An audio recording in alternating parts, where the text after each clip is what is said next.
Let me welcome you to our second speaker's presentation here. My name is David Burnell. I'm in the political science program, and I get the honor of introducing our next speaker. But first of all, I just wanted to thank Chris Nichols for putting this event together. I know that putting something like this together takes a lot more work than it looks like. I mean, basically, it's the idea is he has to go through a lot of craziness to make things look this smooth and this easy. And so thank you for doing this. I'm glad that we're able to do this on campus.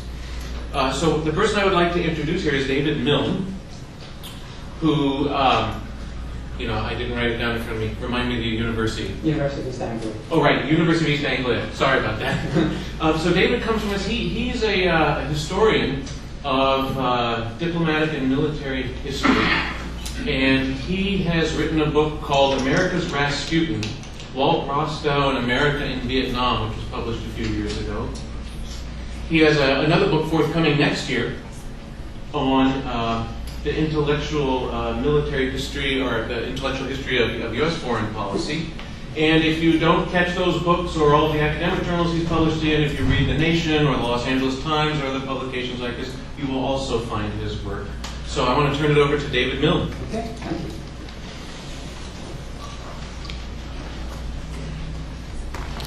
Yeah, I just want to begin by echoing appreciation for Chris for putting this together, and to OSU for hosting me.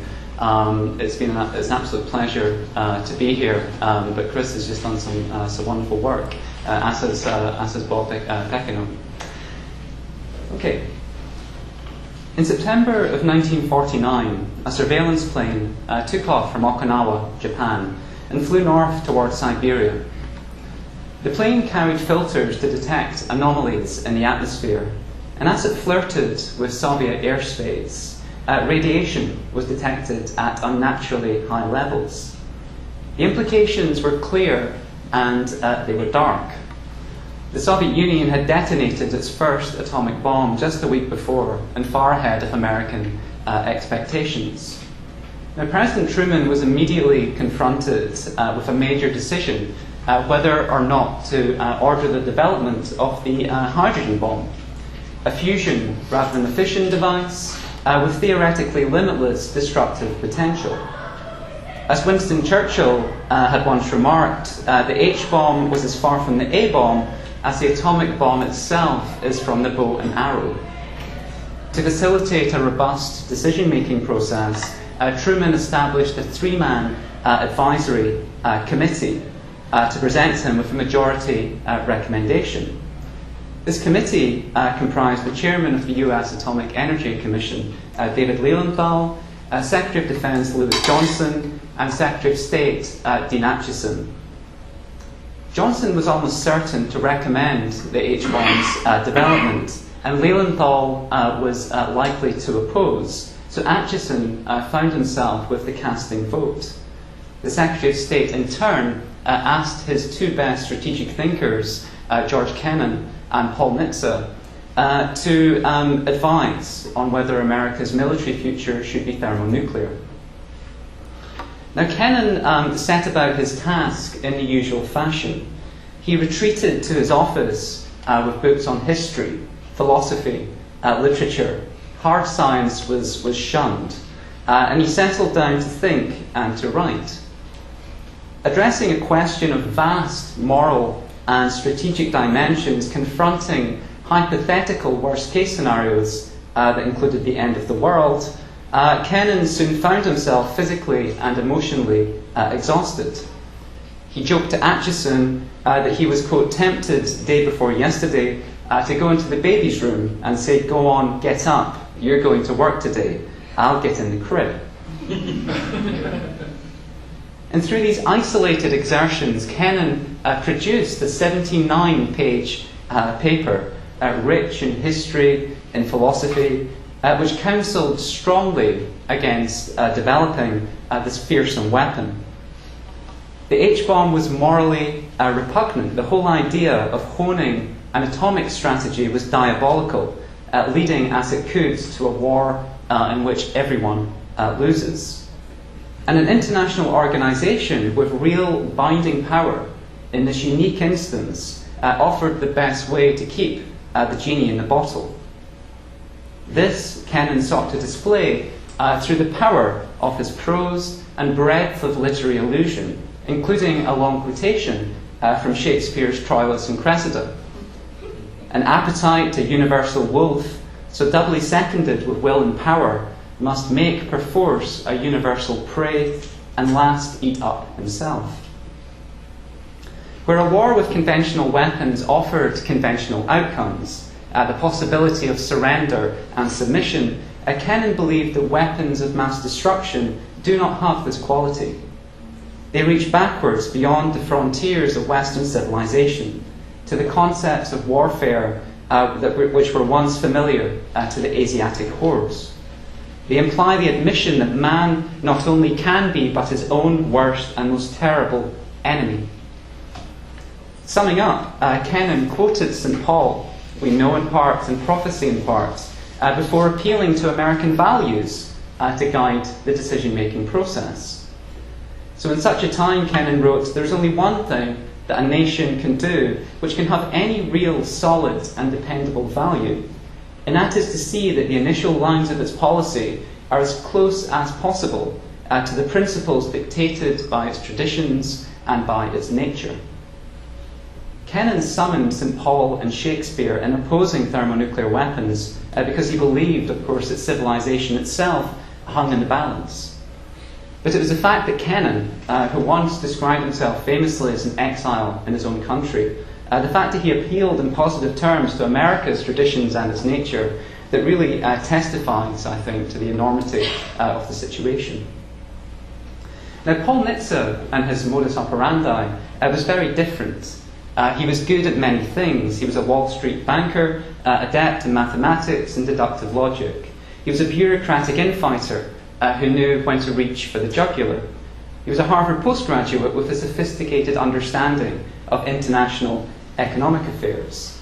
But he also commanded loyalty, respect from those who performed to his own high standards and produced his best work in collaboration with others. And this was a key difference, I think, between Nitso and Kennan. These qualities, his understanding of economics and mathematics in particular, led Kennan to ask permission from Acheson in 1947 to add Nitso to his policy planning staff. Acheson declined at that point, observing that Kennan should be looking to hire, quote, a deep thinker, not a Wall Street operator, which was a typical Acheson pointed put-down. But Acheson formed a much more positive view of Nitso in the intervening years. And in mid-1949, Kennan decided to take a leave of absence from the State Department, asking Acheson if he could appoint Nitso as his deputy, with a view to him succeeding him after his departure. This time the Secretary of State said yes, and he said it with real enthusiasm. Nitso was implacably anti-Soviet. He was a firm believer in maintaining the strongest possible military, that the peace of great powers was secured through the ability to intimidate. Kennan and Nitso, in their responses to the H-bomb dilemma, displayed worldviews and intellectual methods that were very much at odds. So Nitso, what he did was he first sought to comprehend the science of nuclear fusion. On consecutive days, he met with J. Robert Oppenheimer and Edward Teller, the first a skeptic of the utility of developing thermonuclear weapons, and the second a strong proponent. After serving as midwife to the birth of the atomic bomb, Oppenheimer wanted to play no part in creating a more terrible progeny. His personal view was that the United States should refuse to develop the weapon on moral grounds and hope that the Soviet Union might be persuaded to follow its example. But he understood, and well understood, that Nitso was unlikely to be swayed by such wishful thinking, and instead sought to convince him that the science of the hydrogen bomb was in fact science fiction. So it was technically possible to construct and detonate a hydrogen bomb, of course, but moving such a necessarily huge weapon was another thing entirely. Oppenheimer told Nitso that a plane could not carry such a cumbersome weapon. Rather, it would require an ox cart. The fusion bomb, therefore, could only be transported by land or sea, making it practically unusable. All in all, Nitso recalled, Oppenheimer concluded that the world would be better off if no one had such a weapon. As you can imagine, Nitso found his performance entirely unconvincing. Edward Teller, whom Nitso met the following day, was much more successful with his sales pitch, mainly because he believed in the necessity of the product. Nitso recalled that, quote, Teller had a clear and powerful mind and could make his ideas understandable, even to one who was not a professional physicist. He went to the blackboard and showed me two approaches to solving the problem. Warming to the subject and his interlocutor, Nitso ended up talking physics with Teller for more than 2 hours. By the end of their conversation, Nitso was convinced that the fusion bomb was feasible and the science issues were resolved to his satisfaction, and that Oppenheimer's concerns were essentially unfounded. Nitso surmised, correctly I suppose, that Oppenheimer's politics had clouded the advice he dispensed. Teller was focused, convincing an argument, and had no moral qualms about the enterprise in hand. A Jewish Hungarian emigre, Teller despised the Soviet Union and the pernicious ideology which sustained it. There should be no question of America restraining itself in competition with such an insidious regime. So while Kennan remained isolated in his office, identifying pertinent Shakespeare to support his cause, Nitso joined the Atomic Working Group within the State Department. He lobbied Acheson incessantly. To skeptics of the hydrogen bomb, concerned that money spent in its development would be siphoned from the service budgets, Nitso suggested ways to sweeten the pill, such as connecting the development of thermonuclear weapons to a much larger strategic review designed to redress and fund conventional military deficiencies. When Nitso received a draft of Kennan's paper, he scribbled dissenting notes in the margin. No, misreading of what we're about. Prohibition. And Nitso was quite a drinker, and so you get the sense of what he was saying with that remark. In his formal response to Kennan, Nitso observed that declining to develop a fusion weapon and thus allowing the Soviets to build a tactical advantage would be reckless. Nitso advised that the US should develop the H-bomb with all due haste. Moral qualms were irrelevant if the antagonist did not share them. Acheson was convinced. He admired the professional manner in which Nitso had set about his task. He had taken soundings, he had prepared the bureaucracy, he had placated critics, he had decisively rebutted Kennan on the page. Acheson, conversely, had nothing but scorn for Kennan's methods, his advice. His approach, which did not really extend beyond the crafting of a very long memo, which was impressive, of course, when you read it, but perhaps lost something in its lack of concision. His approach fell flat. The Secretary of State remembered Kennan telling him that it was preferable for Americans, quote, to perish rather than be party to a course so evil as producing that weapon. Acheson was furious when Kennan said this. If that's your view, you ought to resign from the Foreign Service and go out and preach your Quaker gospel, but don't do it within the department.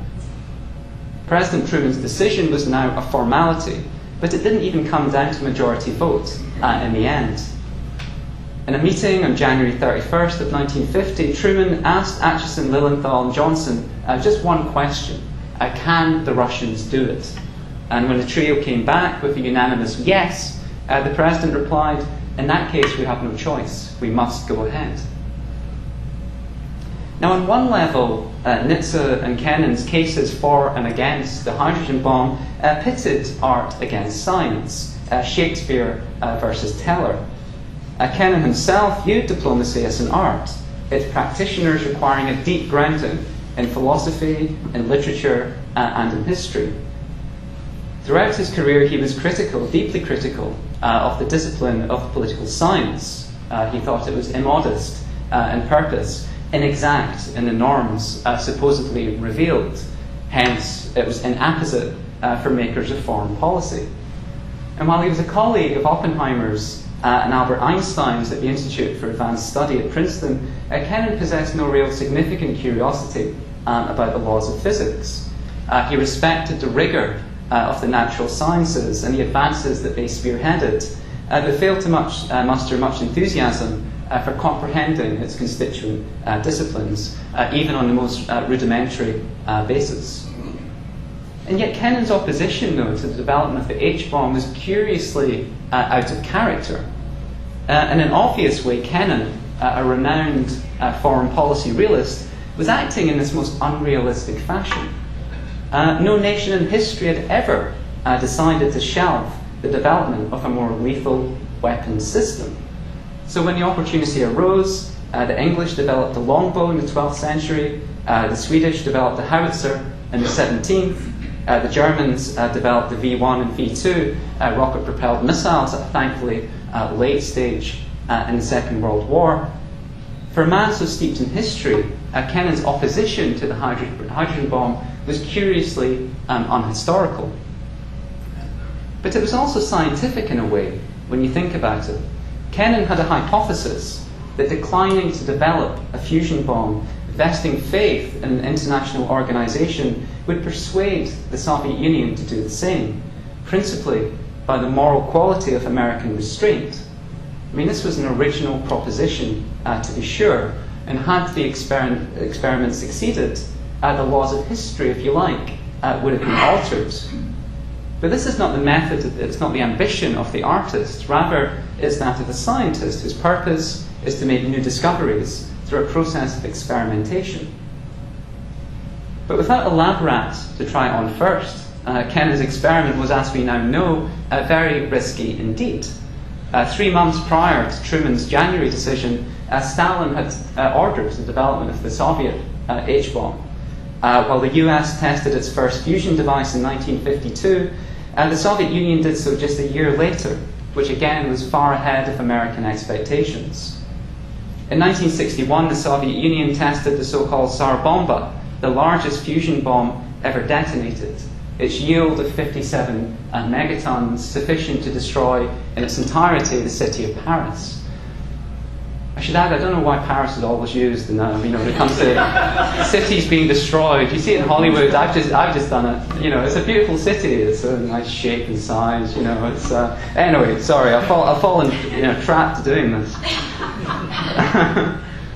Had Kennan's advice been followed, Moscow alone would have possessed this destructive force. And it's hard to view this scenario as anything other than a dangerous asymmetry in the balance of terror.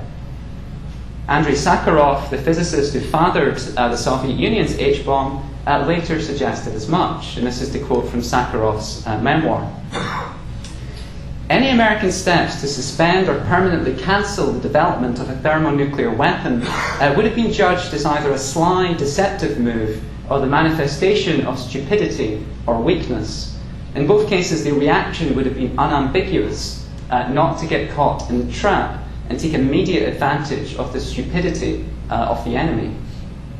In other words, Shakespeare and St. Paul never had to deal with the combination of Joseph Stalin and thermonuclear weapons. Kennan's advice was well-intentioned but reckless, counselling what was counterintuitively, to my mind at least, Nitso's advice was less clouded by emotion, and essentially he was recommending a safer course of action. It was one of those rare occasions, to my mind at least, that Nitso bested Kennan. But what an issue to best him on. Now, my forthcoming book explores the way in which different knowledge types and different disciplinary methods influence the making of foreign policy. In the history of US foreign relations, historians and other scholars have devoted significant attention to the ideational clash between realism and idealism, between devotees of Henry Kissinger and Woodrow Wilson, to give these isms a human face. But perhaps it's time to pay closer attention to the art and science of American diplomacy, to that divide in human knowledge, distinguishing those who think and create intuitively from those bolder advocates of theory and of experimentation. Woodrow Wilson's methods tended towards the scientific. This is perhaps unsurprising, given that his PhD at Johns Hopkins was jointly in the fields of history and in political science. And of course, political science sets great store in discerning norms governing politics and international relations. So what did Wilson seek to discover? Put simply, he theorized that the creation of a world peacekeeping organization was the best way to make the world safe for democracy, to use his famous phrase. Wilson rose to the challenge posed by Immanuel Kant in his famous essay, Perpetual Peace, and tried to answer it on the grand stage of international relations at a particularly bleak moment, of course, in the history of humanity. Now, propelled forward by belief in the righteousness and the logic of his ideas, Wilson at the Paris Peace Conference was intent on creating a collaborative world system. Yet he was dangerously insulated from the reality of a hostile domestic political environment, particularly after the Republican Party took control of the Senate after the 1918 midterms. But he was also insulated to a degree from the sharp skepticism on the part of his allies, George Clemenceau and David Lloyd George, who kind of humoured Wilson to a degree, but never really believed in any meaningful way in his grand geopolitical ambitions. Wilson, in other words, failed to see that a world governed by a League of Nations was an abstraction, not an actionable reality. The flight of Wilson's intellectualism, his scientism, took him away from what was politically possible at that time. Now that this astute student of American politics failed to finesse the limitations of his approach is testament, perhaps, to the seductiveness of crafting grand strategy, but also, more importantly, is testament to the hellish nature of the war that had just visited Europe. Wilson overreached, but he overreached with very good reason. It was a catastrophe for Europe, certainly for France, for Britain, for Russia, for Germany. The loss of life was incredible. Approximately a third of European men of working age over the course of that conflict lost their lives. Wilson, and also the war itself, kind of revealed the limitations of balance of power diplomacy in this most kind of striking way. This was a system that Wilson hoped to render obsolete, and you can understand why you would in the context of that time. In those circumstances, root and branch reform of the conduct of international relations was hugely appealing, but overreach Wilson assuredly did, and the consequences for US foreign policy and the world through the 1920s and 1930s were assuredly not good. Wilsonianism has clearly endured, comprising idealism, a belief in America's duty to foster democratization, economic modernization, far beyond its shores.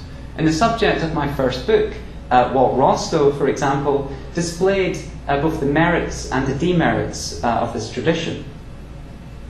Rostow's ideas on development, on economic modernization, served as an inspiration for a number of policies through the 1960s that were always laudable in theory and sometimes even laudable in practice. So Kennedy increased the foreign aid budget by nearly 65% from the funds provided by Eisenhower. He created the Peace Corps. He launched a development program in Latin America, the Alliance for Progress, and he devoted resources to the modernization of South Vietnam in the form of the strategic Hamlet program.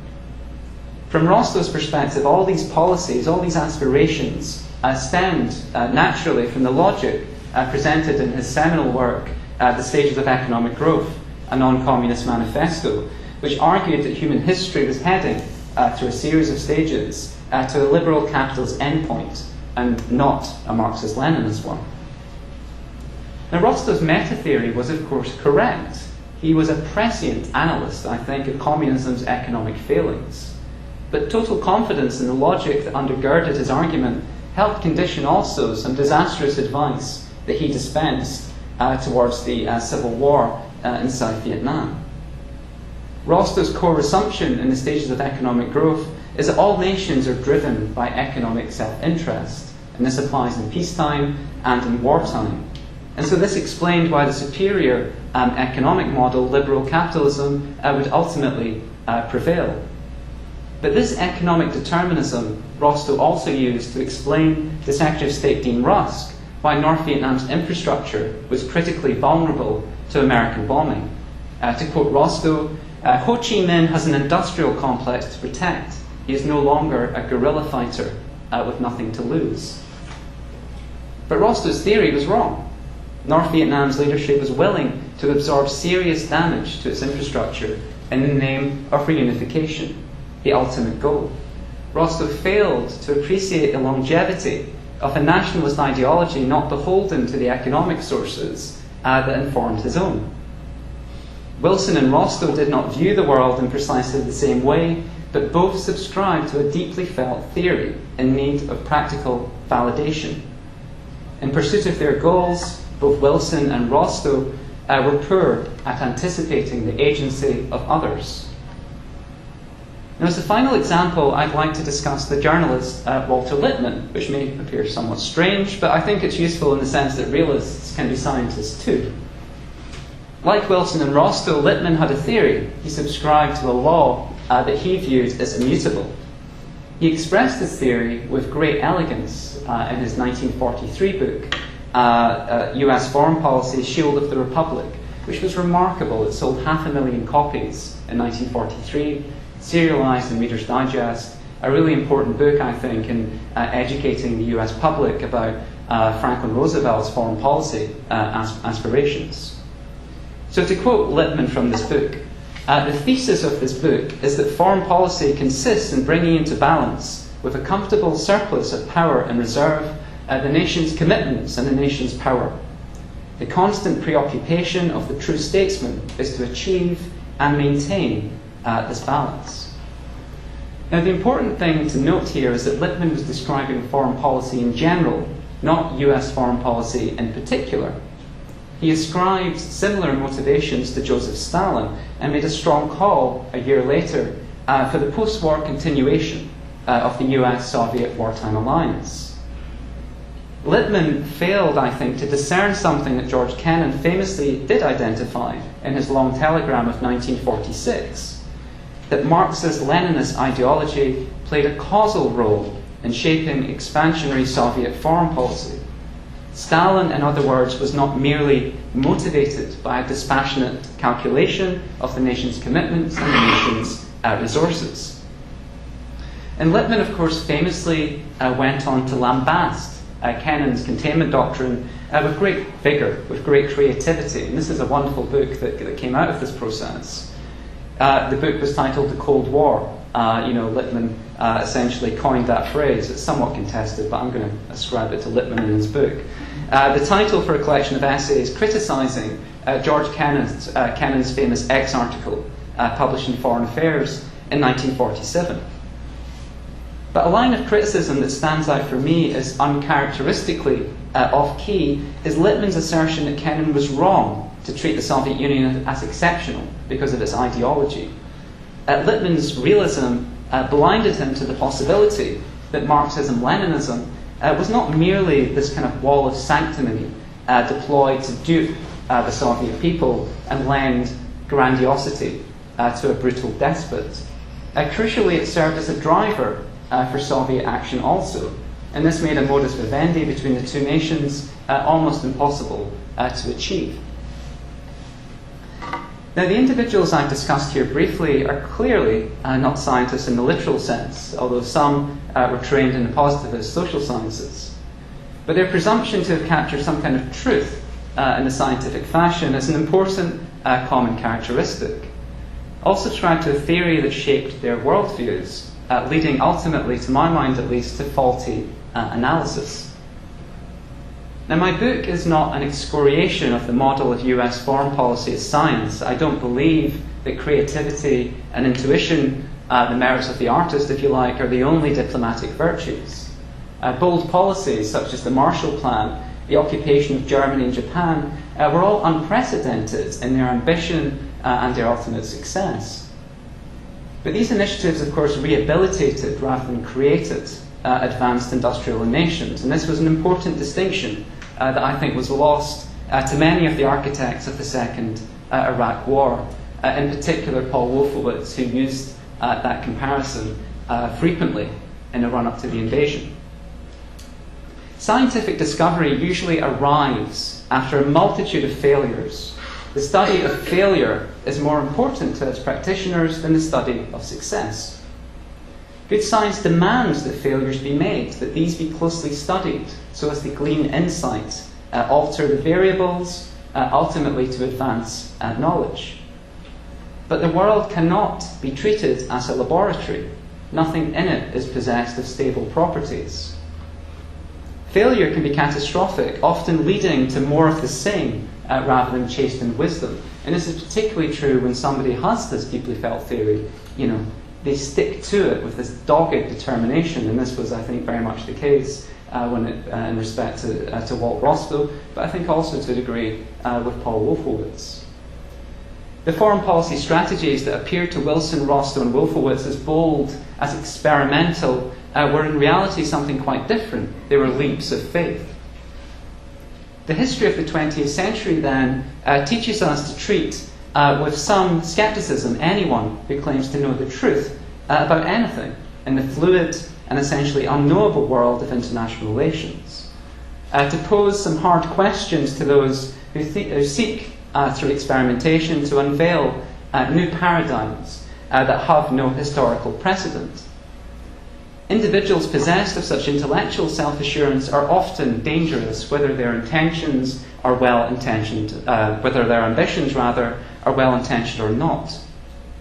The making of foreign policy, in other words, requires a cognitive flexibility that eludes, and often eludes, intellectuals with norms to reveal or with theories to prove. Thanks.